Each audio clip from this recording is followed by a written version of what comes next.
What happens when a man has everything? A billion-dollar company, a trophy mistress, and a quiet, unassuming wife he thinks is nothing more than furniture. Julian Thorne was that man. He stood at the top of New York, ready to accept the Innovator of the Year award. And he chose that night, in front of everyone, to publicly humiliate his wife, Amelia, for his mistress.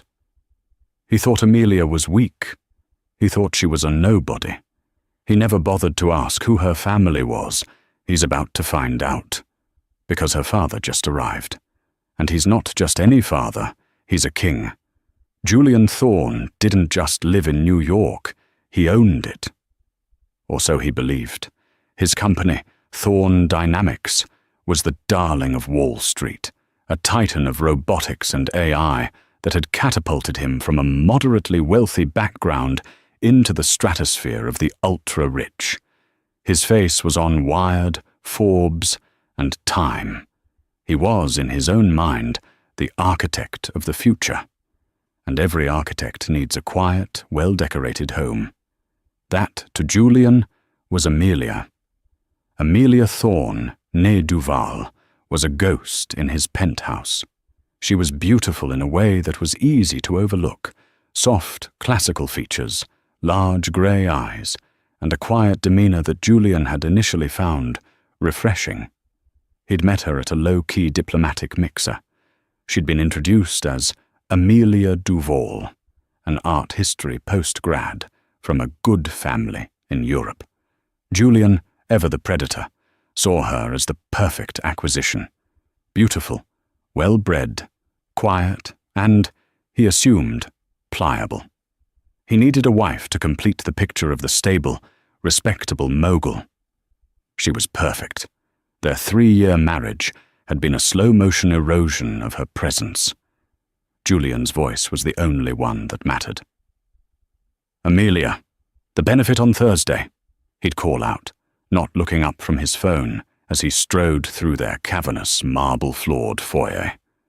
"You'll be seated at table 14, with the lesser donors. I need you to just smile. Don't try to talk about whatever it is you talk about. Art, flowers, just smile." "Of course, Julian," she would say, her voice barely a murmur. "And that dress you wore last week, the green one, burn it. It made you look provincial. Wear the black one, the one Isabella picked out for you." Isabella. The name hung in the air between them, sharp and toxic. Isabella Vance was Julian's COO. She was everything Amelia was not, sharp, loud, dressed in blade-like silhouettes of Bottega Veneta and Tom Ford. She was a shark, and she was, as everyone in their circle knew, Julian's mistress. Amelia's days were spent in a gilded cage. She managed the household, she attended the charities Julian forgot he was a patron of, and she spoke often on the phone in quiet, rapid German. "Who are you always chattering to?" Julian had asked once, impatiently. "My family. Julian. Just my father." Right. The old Money Vineyard crowd. "Tell your papa I'm too busy for a visit this quarter." "Maybe next year," he scoffed, already texting Isabella. What Julian didn't see was what Amelia was doing when he was gone. He mistook her silence for emptiness. He mistook her stillness for stupidity. He never noticed that the art history books on her desk were actually dense volumes on international finance law. He never saw that the charity she was managing was a complex network of anonymous grants to shell-shocked tech startups, the very ones he was trying to put out of business. He never noticed that when she spoke to her papa in German, her voice changed. The soft, hesitant murmur was gone, replaced by a crisp, authoritative tone that gave precise, complex instructions. "The assets are under-leveraged," she said quietly into her phone one afternoon, looking out over Central Park. "Thorne Dynamics is running on ego. He's exposed. He thinks his Q4 projections are a secret. I've read the full brief. He's about to acquire CyberLux, but he's using his personal shares as collateral, leveraged against the primary trust. A deep, accented voice replied on the other end. And the woman, Vance. Amelia's eyes hardened. She is a liability he insists on promoting. She's sloppy. She's feeding him data that confirms his own bias. They're preparing for the Innovator of the Year gala on Friday. He sees it as his coronation. The board in Altenberg is growing impatient, Liebling. I know, Papa, Amelia said. But I needed to be sure. I gave him every chance to be a man of character. He has failed. Friday. It ends on Friday. Let him have his stage. It will make the lesson that much more permanent. She hung up just as Julian burst through the door, energized and cruel. Amy, God, you're still in that robe? It's noon. Listen, Friday is the big night, the Innovator of the Year award. It's mine. The press will be everywhere. I need you to look presentable, but stay in the background. This is my night. Isabella will be at my main table, of course. Business. You understand. You won't. He didn't wait for a reply. He was already heading to his study, pulling Isabella's name up on his phone, a predatory grin on his face. Amelia stood by the window, watching the city below. Yes, Julian, she whispered to the empty room. I understand perfectly. Isabella Vance was a creature of Julian's own making. She had clawed her way up from a mid-level marketing position to chief operating officer by mirroring his own ruthlessness. She saw Julian not just as a lover, but as a vehicle. And she saw Amelia as a roadblock, a flimsy, pathetic one, but a roadblock nonetheless. Her favorite game was casual, public humiliation, always masked as help.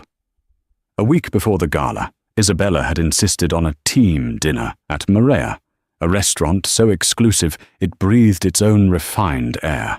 Julian, of course, had brought Amelia, seating her between himself and Isabella. Oh, Amelia, honey, Isabella had said, her voice dripping with false sympathy as she placed her hand over Amelia's. That's a fish fork. You're having the fillet. Sweetie, you must be so stressed, planning all those flower arrangements. The table of VPs and board members chuckled lightly. Julian just smirked, entertained. She's a country girl at heart, Isa. You can't blame her. Amelia had simply smiled, retrieved the correct fork and said, You're right, Isabella. My mind is elsewhere. I was just calculating the debt-to-equity ratio of the new acquisition. It seems ambitious. The table went silent. Julian's face darkened. Isabella's smile faltered. Don't be ridiculous, Amelia, Julian snapped. She reads a headline and thinks she's a banker. Eat your steak.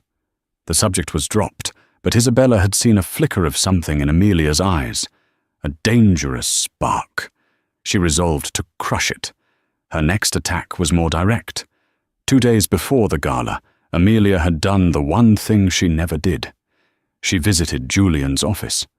She came bearing a peace offering, a framed photograph from the early days of their marriage, a rare moment of genuine smiles on a trip to the coast. She thought, perhaps, one last time, she could appeal to the man she had once believed him to be. She stepped out of the private elevator onto the 70th floor executive wing. The entire floor was open-plan glass and steel, culminating in Julian's corner office. He was in there, but his back was to the door. He was with Isabella, and they weren't talking business. Amelia stopped, hidden by a large concrete pillar. Julian had Isabella pressed against the floor-to-ceiling window, his hands possessively on her waist. He's giving me the award, Julian was saying, his voice thick. The mayor himself. And after? Isabella purred, tracing the lapel of his suit. After you win. What about the mouse? It's getting embarrassing, Jay. She's a drag on your brand." I know, Julian sighed, pulling back. But the divorce, it's complicated. Her family, they're weird, old world, connected somehow. It's not the right time." "Then make it the right time," Isabella hissed, "or I will. I want to be the one on your arm, Jay. Not that pale, useless ghost. Prove it to me. On Friday, prove to everyone that I am your partner, that I am the one who built this with you. Issa, don't prove it, or I walk, and I take the Cyberlux integration plans with me." Amelia didn't need to hear any more. She saw the calculation in Julian's eyes. He would choose the path of least resistance, the path to his own glory. Quietly, Amelia stepped back into the elevator. She looked at the photograph in her hands, the two smiling people on the beach. She let it slip from her grasp. When the elevator doors opened on the ground floor, she walked out, leaving the shattered glass and the smiling memory behind on the cold marble floor. When Julian arrived home that night, Amelia was in the library, reading. "You didn't come by the office," he said, accusingly. "No, Julian, I got held up. I trust your meeting with Isabella was productive?" He narrowed his eyes, searching for sarcasm, but her face was a perfect, placid mask. "It was. We're finalizing the gala speech." He tossed a velvet box onto the table in front of her. "This. Wear this. And the black dress. And for God's sake, do something with your hair. Look alive." Amelia opened the box. Inside was a necklace, a stunning, gaudy cascade of diamonds. It was loud, expensive, and completely tasteless. It was Isabella's style. "It's beautiful, Julian," Amelia said, her voice soft as silk. "I'll wear it with pride." He grunted, satisfied. He had placated his wife, secured his COO, and his award was waiting. Julian Thorne was in complete control. The Plaza Ballroom was drowning in opulence. A sea of black ties and couture gowns shimmered under the light of 1,000 crystal chandeliers. This was the Innovator of the Year Gala, the absolute apex of New York's tech and finance society. And tonight, it was Julian Thorne's coronation. Amelia stood beside him on the red carpet, the garish diamond necklace feeling like a lead weight on her collarbone. The black dress was, as he'd demanded, elegant but forgettable. "Julian! Julian!" The cameras flashed, a wall of blinding light. "Julian, over here! Who are you wearing?" "Tom Ford," Julian boomed, flashing his perfect predatory smile. He wrapped his arm tightly around Amelia's waist, pulling her into his side like an accessory. "And this, of course, is my wonderful wife, Amelia." "Amelia, what are you wearing?" a reporter shouted. Amelia opened her mouth, but Julian cut her off. "She's wearing my diamonds," he laughed, tapping the necklace. "What else matters?" The reporters laughed with him. Amelia smiled, a pale, tight expression that didn't reach her eyes. Inside, the ballroom was buzzing. Julian, in his element, dragged Amelia from group to group, a king holding court. He introduced her not by her name, but by her function. "This is my wife, Amelia. She keeps the home fires burning, eh? Senator, lovely to see you. You know my wife, Amelia. She's my wife." Then, Isabella Vance made her entrance. She was in a liquid silver gown that seemed poured onto her body, her black hair slicked back. She didn't walk. She stalked. The room's energy shifted to her. She bypassed the receiving line and walked directly to Julian, placing a possessive kiss on his cheek. "Julian, darling, you look incredible," she purred, ignoring Amelia completely. "Isa, you made it." Julian's voice was warm in a way Amelia hadn't heard in years. "You look dynamic." "I am dynamic," Isabella whispered, loud enough for Amelia to hear. "We need to talk. The Cyberlux deal. There's a rumor of a new bidder, a big one. We need to close tonight." Julian's smile tightened. "Who? Who's bidding?" "I don't know. The name is locked down. Altenberg Global. Ever heard of it?" Amelia's hand, resting on her champagne glass, didn't even tremble. "No," Julian snapped. "Never. They're nobodies. A holding company. I'll crush them." He turned, suddenly aware of Amelia, and his irritation found its target. "Amelia, go.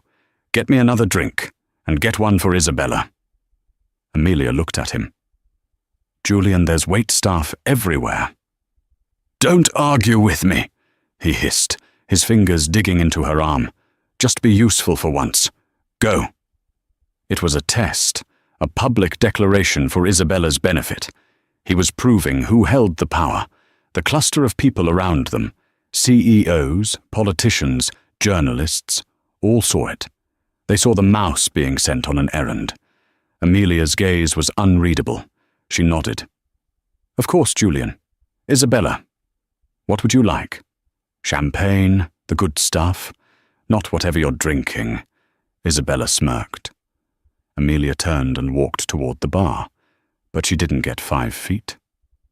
Julian, in a grand gesture to make a point to the senator beside him, swung his arm out and, accidentally, backhanded her, sending her full flute of champagne cascading down the front of her black dress.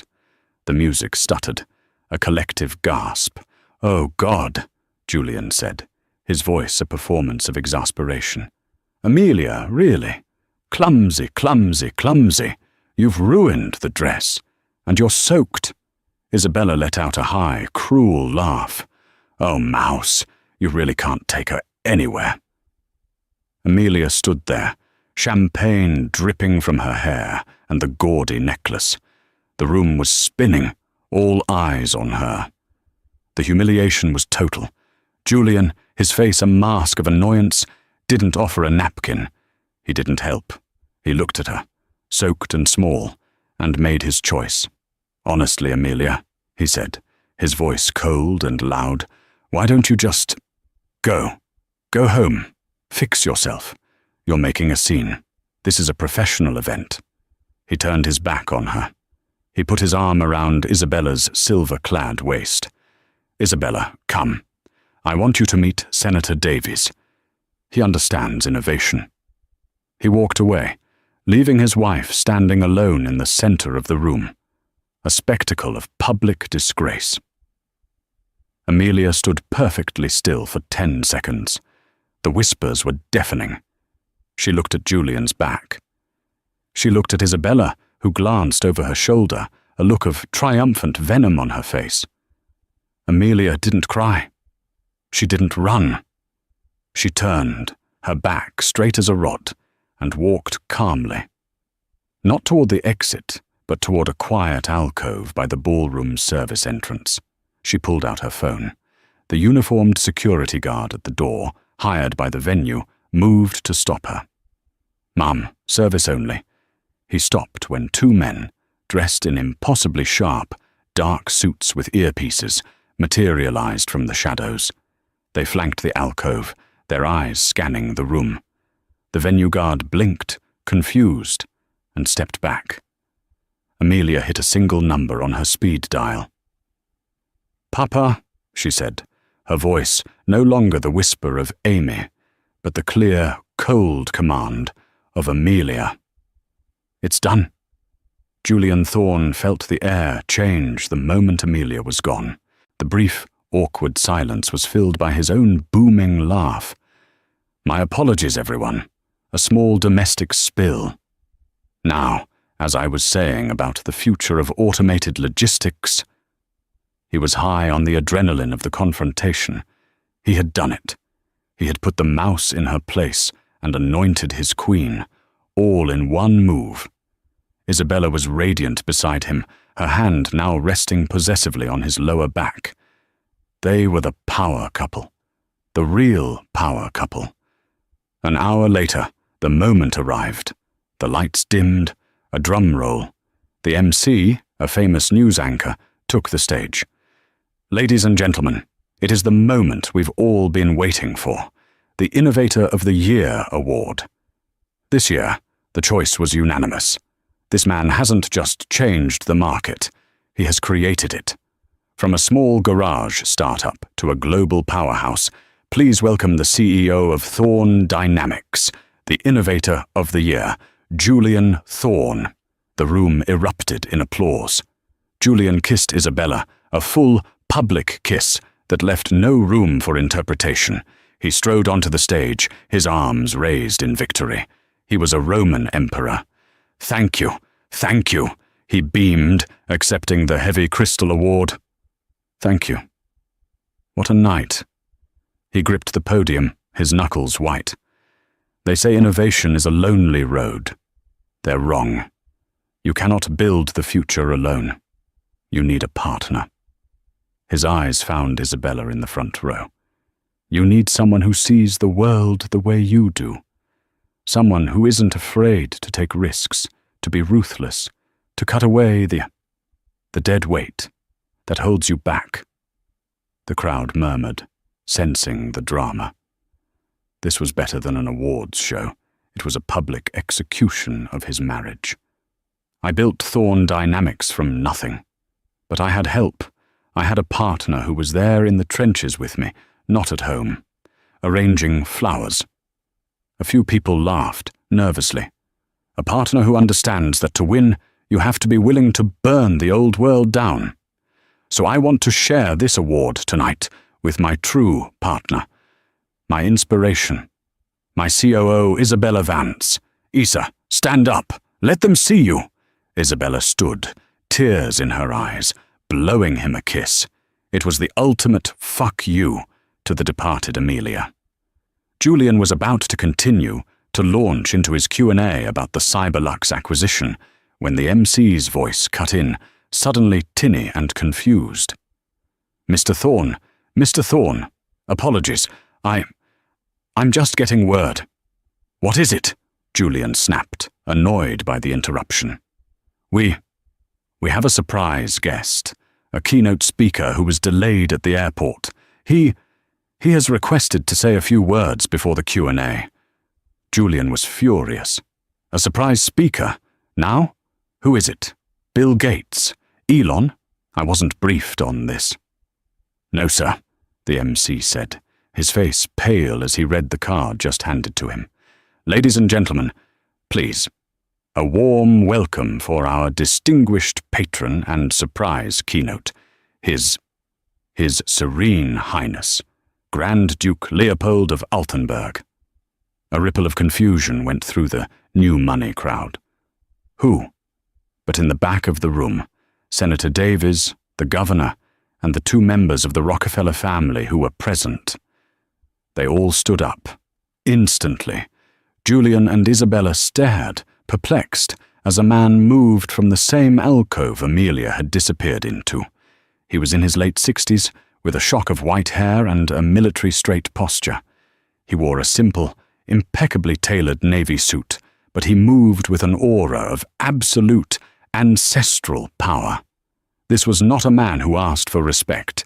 He was respect. He was flanked by the same two serious-looking men who had guarded Amelia. They weren't security. They were sentinels. "Altenburg," Isabella whispered, her face ashen. "As in, Altenburg Global."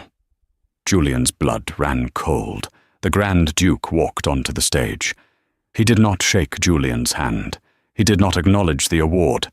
He walked straight to the podium, and the MC, a man famous for grilling world leaders, simply handed him the microphone and stepped back. Leopold of Altenburg looked out at the glittering crowd, his blue eyes like ice chips. "Good evening." His voice was a low, cultured rumble, accented and amplified, silencing the entire ballroom. "I am Leopold." He turned his head slightly and looked, for the first time, at Julian Thorne. "A fascinating speech. Mr. Thorne." The silence in the ballroom was no longer polite. It was heavy and absolute.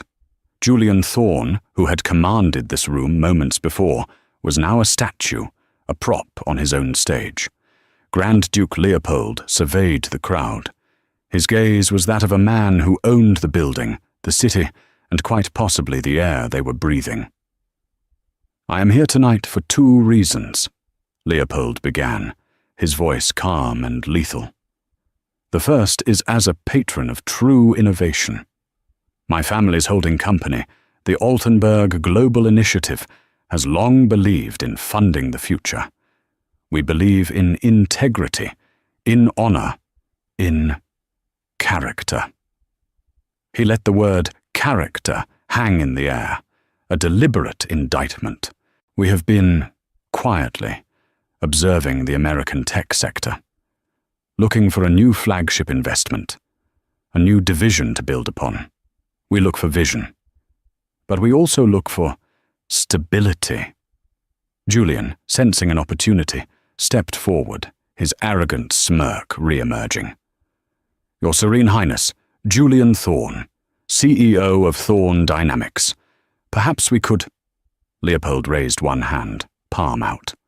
Not a large gesture, but it stopped Julian as effectively as a brick wall. "I am aware of who you are, Mr. Thorne," the Duke said, his voice dropping a degree. "I am also aware of Miss Vance." Isabella, who had been preening, froze. "The Altenburg Global Initiative," Leopold continued, turning back to the stunned audience, "is a $500 billion strategic fund. We do not bid on companies. We acquire them. We are, as of 9:01 p.m. this evening, the new majority partner in the Cyberlux venture." Julian's world tilted. "What? That's impossible. My deal was closing tonight." "Your deal," Leopold said, "was a leveraged buyout using personal assets.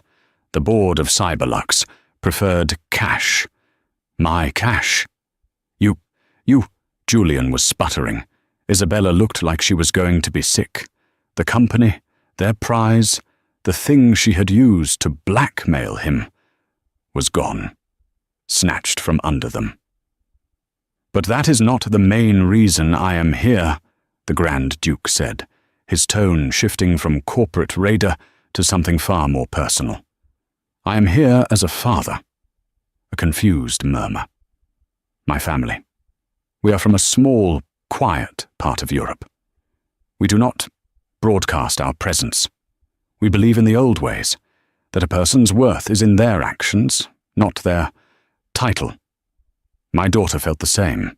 She is a woman of formidable intellect, with degrees in finance from LSE and law from Yale.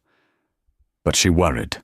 She worried that the world would only see her title, that men would only want her for her name." Julian's face was a mask of confusion. He didn't understand. "So, 3 years ago," Leopold said, his eyes finding a spot at the back of the room, "she made a request to live a normal life, to come to America with a different name, her mother's name, Duval, to see if she could find a partner who would love her. Amelia Duval. Not the person she truly is. She wanted, as she said, to see the wolves in their natural habitat." Julian stopped breathing. Amelia. Duval. Her mother's name. German. Papa. Old family. Weird. Connected.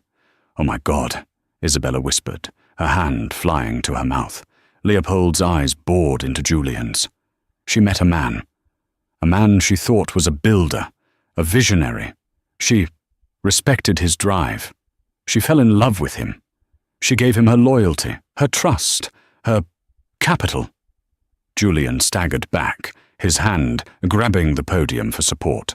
"Capital? What capital? She has nothing. She has everything, you fool!"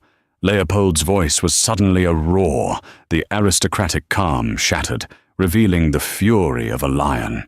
"Her provincial family trust, which you so arrogantly dismissed in your prenuptial agreement, is the primary silent investor in Thorne Dynamics. My daughter's pocket money funded your entire Series B." The ballroom was in chaos. People were standing, phones out. This was a hostile takeover, It was a soap opera. It was the end of Julian Thorne. My daughter is a quiet person. She is kind. She is forgiving. I told her you were a viper. She wanted to see the good in you.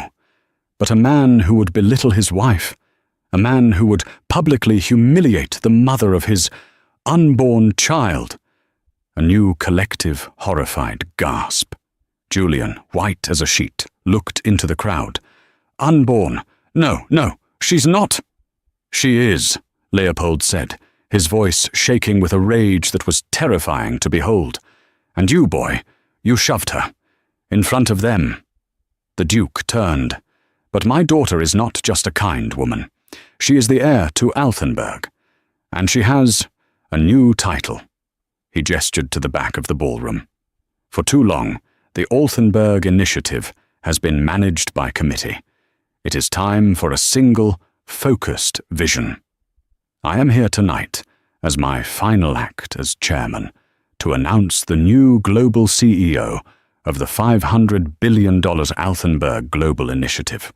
Please welcome my daughter, Her Serene Highness, Princess Amelia of Altenberg. The world stopped. All eyes snapped from the stage to the back of the room. The alcove, the double doors of the service entrance swung open, pushed by the two sentinel-like guards, and Amelia walked out. But it was not Amy. It was not the mouse. She had shed the stained, cheap-looking black dress. She was now wearing what was beneath it, a stunning, simple, impossibly elegant gown of deep sapphire blue. Her hair, which had been damp and stringy, was now pinned up in a severe, regal chignon. The gaudy diamond necklace from Julian was gone. In its place was a simple, single, perfect strand of pearls. She was no longer slouched. Her back was straight. Her chin was high. She didn't look like a wife. She looked like a queen. She walked through the center of the ballroom, the crowd parting for her like the Red Sea. The whispers were a hurricane. It's her? A princess? He was cheating on a princess. He had no idea. Julian's legs gave out. He physically stumbled, grabbing the podium. Amelia! He whimpered. The name was a question, a plea. Isabella Vance was completely and totally frozen. Her entire life, her career, her win over the mouse. It all just evaporated. The woman she'd tormented was not just old money. She was ancient money. She was titled money. Amelia ascended the steps to the stage. She didn't look at Julian. She didn't look at Isabella. She walked directly to her father, who kissed her on both cheeks. "Well done, Liebling," he murmured. "Thank you for coming, Papa," she replied, her voice crisp and clear. He handed her the microphone. She turned to the crowd. Her eyes were not the soft, grey puddles Julian knew. They were chips of slate. "Good evening," she said. Her voice, no longer hesitant, filled the room. It was the same authoritative tone she used on the phone. "My father is, as usual, a bit too dramatic." A light chuckle from the crowd. She had them. "I am Amelia. For 3 years I have been observing. I came to this country to learn, and I have learned a great deal." She finally turned her head and looked at Julian. He was a broken man. "Amy, please, I didn't know. I'm sorry. I love you, Amelia held up a hand. He stopped talking. "You love power, Julian," she said, her voice devoid of all emotion. "You loved what you thought I was, a weak, controllable asset. You thought my family's provincial trust was some quaint vineyard in Germany. You signed a pre-nuptial agreement you drafted, an agreement designed to protect your assets from me." She smiled, a thin, sharp, terrible smile. "I cannot thank you enough for that. Your lawyers were adequate, but mine, the ones who reviewed it from Geneva, were better. You see, the agreement you signed so protectively, also contained a clause, a morals clause, that in the event of public infidelity and humiliation, all shared assets and any assets derived from joint investments revert to the wronged party. Julian's face went from white to green. Joint investments? What? We have no joint investments. My company is mine. Is it? Amelia said, turning back to the audience. Let's review.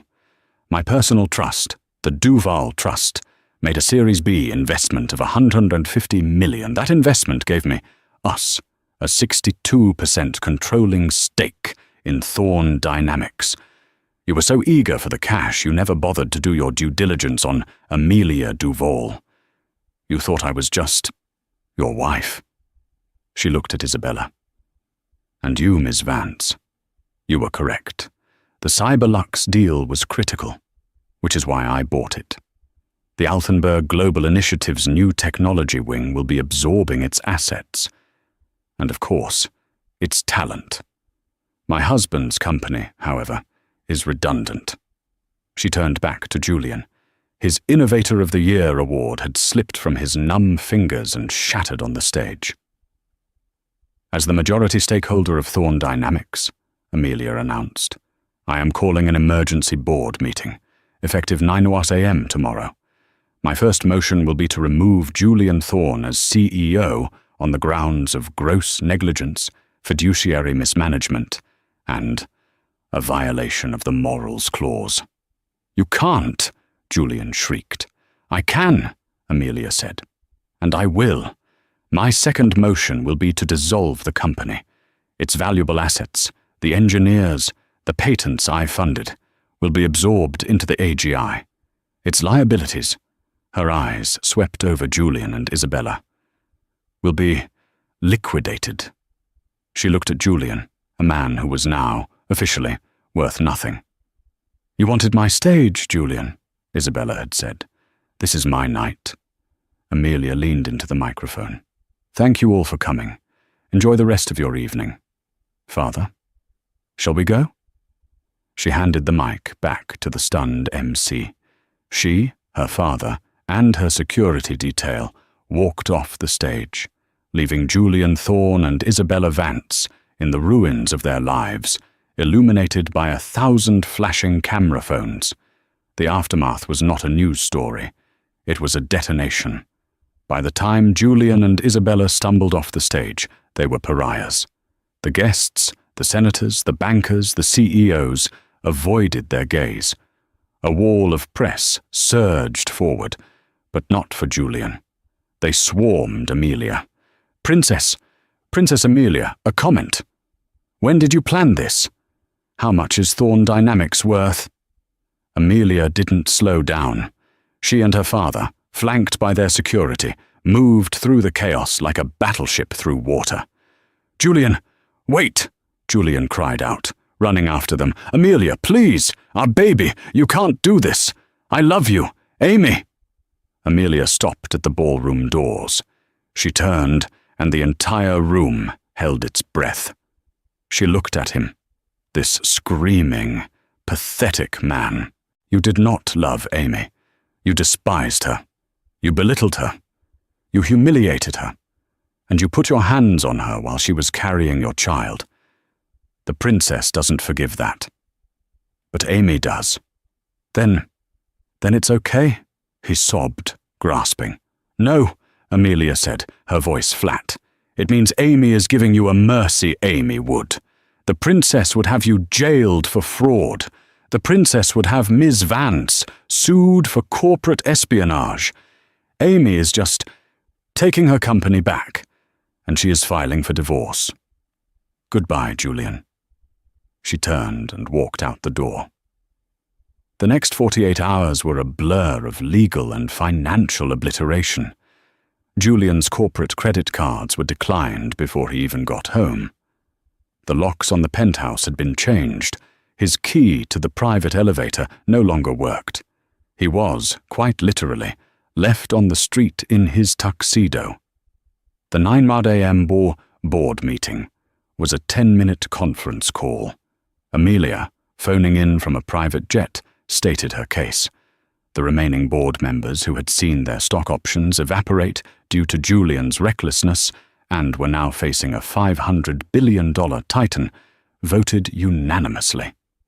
Julian Thorne was removed. Isabella Vance was fired, with a clause for moral turpitude. The press was relentless. "Princess Incognito," screamed the New York Post. "The Wolf of Wall Street meets a real lioness." Forbes ran a detailed breakdown. How Julian Thorne's ego lost him $1 billion empire and a $500 billion heiress. Julian's life was over. He was a laughing stock. The prenup, which he had his high-priced lawyers review, was ironclad. He had insisted on the clauses. He had insisted she keep her little family money separate. And she had. That little family money had just swallowed him whole. Isabella fared no better. She was the other woman in the biggest scandal of the decade. She was blacklisted. No firm would touch her. Her plans for the Cyberlux integration were useless, as Amelia's AGI team had a better, more robust plan already in motion. Isabella had been played, not just by Amelia, an opponent she never saw, but by Julian, a man she'd overestimated. Julian tried to fight. He lawyered up, but his lawyers were met by a team from Geneva. They didn't just have documents, they had everything. They had every text message he'd ever sent Isabella on a company phone. They had the financial reports Amelia had been reading in the library. Reports that proved Julian had been cooking the books for his Q4 projections, a fact he'd hidden from the board, but not from his quiet wife. He was facing not just divorce, but federal fraud charges.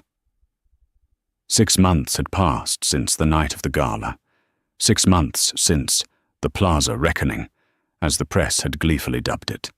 The world had moved on, as it always does, but the orbits of the 3 central figures had been irrevocably and violently altered. For Julian Thorne, life was no longer a penthouse view. It was a second-floor, beige-carpeted, 2-bedroom apartment in a sprawling, characterless complex in Fort Lee, New Jersey. The view over the Hudson was still there, but it was a bitter, distant caricature of the God's eye view he had once commanded. He sat at a cheap IKEA desk, a high-end microphone, a relic from his old life, plugged into an aging laptop. The rest of the room was sparse, furnished with the few items the Geneva lawyers hadn't deemed derived from joint assets. A broken, glued-back-together Innovator of the Year award sat on his bookshelf, a monument to his own stupidity. He was recording. "And that's the real danger, people," he said, his voice, once a booming instrument of command, now thin and reedy, trying to project a charisma it no longer possessed. "It's the hidden enemy, the person you trust, the one who smiles while they slip the knife in. They call it female empowerment. I call it a hostile takeover." He paused for effect, staring at the sound wave on his screen. "This is the Phoenix Project, Episode 12. I'm Julian Thorne, and I'm here to tell you how to rise from the ashes of a strategic character assassination." His podcast had, as of that morning, 14 subscribers. 12 of them, he suspected, were bots. He was a joke, a punchline at the very cocktail parties he had once hosted. The settlement hadn't just taken his company, his homes, and his art. It had taken his name. Thorne was no longer a brand. It was a cautionary tale. The fraud charges had been dangled over his head, a guillotine held by a silken thread. To avoid federal prison, he had signed everything away. His prenup, the one he had been so proud of, had been the very document that disemboweled him. The morals clause, the Duval Trust clause. It was all there. He had signed his own execution warrant. A sharp rap on his apartment door made him jump. It was the mailman, looking annoyed, with a certified letter. Julian signed for it. It was from a law firm in Geneva. His hands, no longer steady, fumbled with the thick cardstock. It wasn't a new threat. It was a conclusion. The dissolution of your marriage to Amelia Duval-Altenberg is hereby finalized by the Canton of Geneva. It was done. He sank onto his cheap sofa, the letter in his hand. He tried to summon the rage, the fire he'd once had, but all he felt was a vast, hollow, cold. He had lost. He hadn't just been outplayed. He had been playing a different, smaller game all along. He tried to call Isabella. He had tried, in the first few weeks, to find her, to team up, to something. But her number had been disconnected. Her email bounced. She had vanished. He was, for the first time in his life, completely and utterly alone. He looked at his laptop. The dangers of female ambition, he muttered, trying out a new title. He had learned nothing. Isabella Vance, now known as Isa Martin, stepped off a city bus in a drizzle, shielding her hair with a copy of the Chicago Tribune. She walked into a grey, brutalist office building, swiping a simple plastic keycard. She was a content strategist for a mid-level regional insurance provider. Her life was no longer Tom Ford, Maria, and private jets. It was Ann Taylor Loft, a packed lunch in a Tupperware container, and a cubicle that smelled faintly of burnt coffee. She had been blacklisted, erased. The moral turpitude clause in her firing meant she'd received no severance. The scandal had made her unemployable in any high finance or tech circle. She was toxic. She was the mistress who had helped humiliate a princess. It was a brand she couldn't escape. So she'd done what she'd always done. She adapted. She was a shark, and she would survive, even in this small, muddy pond. She sat at her desk, booting up the old Dell computer. Her 26-year-old manager, a man named Kyle with an unfortunate soul patch, walked by. "Big day, Isa," he chirped. "The Q3 analytics for the bumper-to-bumper campaign are in. Try to make the PowerPoint look snappy this time." "You got it, Kyle," she said, her smile a rigor mortis grimace. As she worked, collating mind-numbing data, her eyes drifted to a magazine on her colleague's desk. It was the new issue of Time. The cover was a painting, a regal, severe, and beautiful portrait. Amelia, not in a gown, but in a severe, modern boardroom suit. Her hair was pulled back, her gaze was direct, intelligent, and utterly uncompromising. Her pregnancy was visible, a subtle but unmistakable symbol of her power. The headline, "The Princess CEO." How Amelia Altenberg is redefining global power. Isabella stared at it. She felt a familiar, hot bile rise in her throat. But it wasn't just anger. It was something else. A cold, sharp, and painful respect. She had misjudged. She had seen Amelia as a mouse, a soft obstacle to be removed. She had never, not once, considered that Amelia was a lioness in repose, that the entire marriage, the submissive wife act, was a 3-year-long due diligence. Amelia hadn't been a victim. She had been a scout. She played us, Isabella whispered to herself. She played us all. She saw it now. Amelia hadn't just won. She had set the board, chosen the pieces, and dictated the rules of engagement. The gala wasn't a humiliation, it was a trigger. A carefully planned casus belli. Isabella looked at her PowerPoint. Bumper to bumper. She had been Julian's COO. She had been on the verge of everything. And now she was here. She hadn't just been a liability he'd cast aside. She'd been a pawn in Amelia's game, a useful, predictable fool.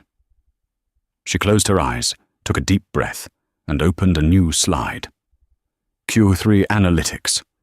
She would survive. She would claw her way back. It would take a decade, but she would do it.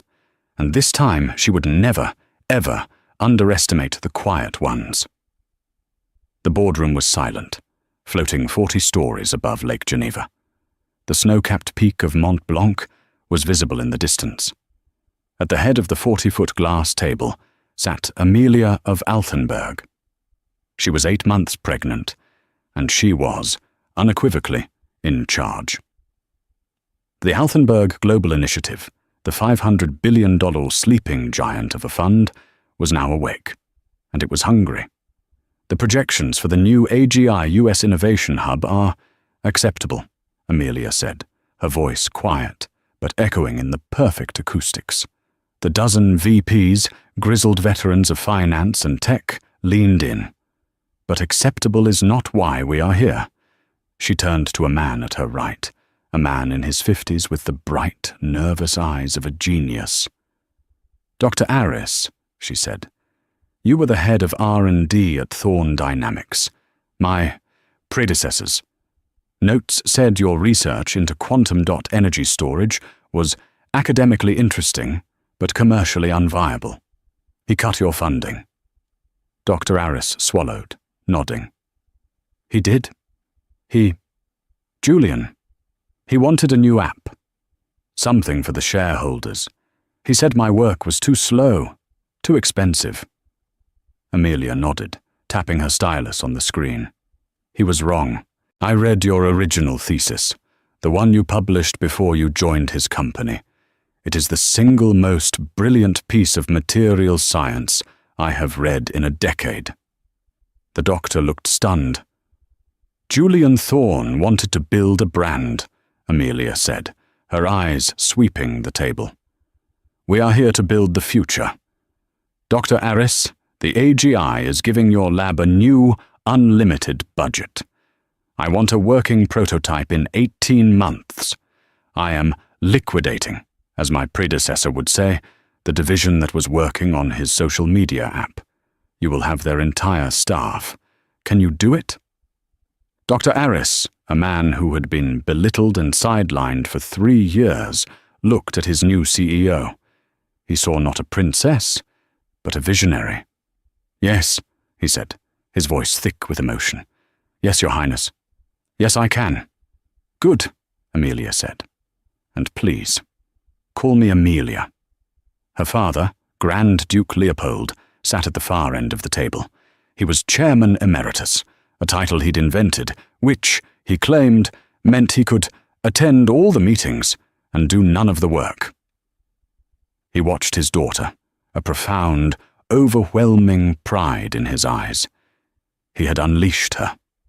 He had watched her turn a humiliating personal wound into a global strategic victory. She was, he knew, a far better leader than he had ever been. The meeting adjourned. Amelia walked slowly from the boardroom to her private adjoining chambers. It was not a palace, but a sleek, modern apartment. A nursery, an office, and a bedroom. Her assistant, a sharp Swiss woman named Elara, was waiting. Your Highness, Elara said, offering a tablet and a single thick envelope. This just arrived from the legal department. Amelia looked at the envelope, the Geneva postmark. She knew what it was. And, Elara said, this. She held up the new Time magazine. Amelia looked at the cover. The Princess CEO. She let out a small, dry laugh. They still don't get it, do they? They are still so obsessed with the title. It is a powerful image, Ma'am. It is a distraction, Amelia said, though she took it. She sat in a comfortable chair overlooking the lake. She ignored the magazine and took the envelope. She opened it. The final decree. Dissolution. A single word on a single page that undid 3 years of her life. She had expected to feel something. Triumph, anger, regret. Instead, she felt a profound, quiet click, like a heavy locked door swinging open. It was the sound of her past moving into its proper place. She picked up a pen and signed the final acknowledgement paper. Amelia Duval Altenburg. She was not a wife. She was not a victim. The princess was a role she played for the public, just as Amy the Mouse had been a role she'd played for Julian. They were costumes. She stood, holding the signed paper, and walked to the nursery. The room was simple, elegant, and filled with books on science, art, and history. She placed her hand on her stomach, feeling a strong, impatient kick.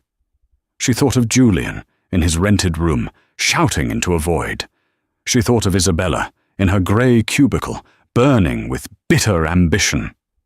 They were tragic figures, trapped in the past, obsessed with what they had lost. Amelia looked out at the mountains. She was not looking back.